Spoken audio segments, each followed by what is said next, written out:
In Sound Analysis Live, there are two application software that work together.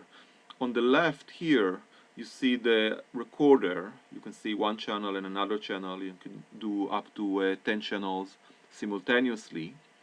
These are going to show you in a second oscilloscope of each channel here and here.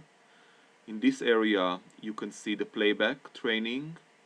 Whereas in the other application on this side, you can see the spectral analysis, features calculated, and a decision made if to save the sounds or not. The reason that those are two different applications is to provide stability in the recorder at the time that we have a lower priority post-processing with much more complicated spectral analysis and feature calculation and databases, so that even if this part is going to crash, this part application is going to be stable and allow us to keep collecting data and analyze them later. Let me start by recording from a single channel. Here is my speech sound, and the green LED is turning on when I speak. I'm now going to be quiet for a second, and now it turned off and on again, and the file has been saved. As the file has been saved, because there was enough sound that passed an amplitude threshold that you see here on the red, this is the amplitude threshold, this red line, it's going to appear here a couple of seconds later when the spectral analysis is complete with a decision to save or not. But in order for that to work, I have to start this application. And now you can see how my speech sound is going to be saved.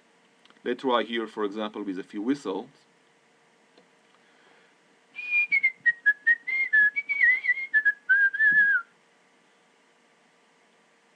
Now it's done, and here you can see the whistle sounds right here, and it passed, namely we saved it.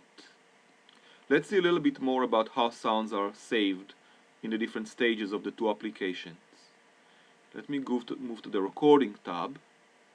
Temporary sound folder is where the session storage starts when the LED light turns on. When there was a second without a sound, there's a decision based on how many sound passed the threshold to save it in a temporary or stage 1 sound folder. From here, if we go to the input and output, the input for the spectral analysis, which you see here, input folder, must be the output of stage 1 folder that you see in the recorder. Sounds are going to show here in terms of the files. You can see them showing up as I speak. And then they disappear as the spectral analysis is completed. And if they are going to be saved, they are going to be saved here to that sound, where here you can see the overall amount of sound we save on this particular day.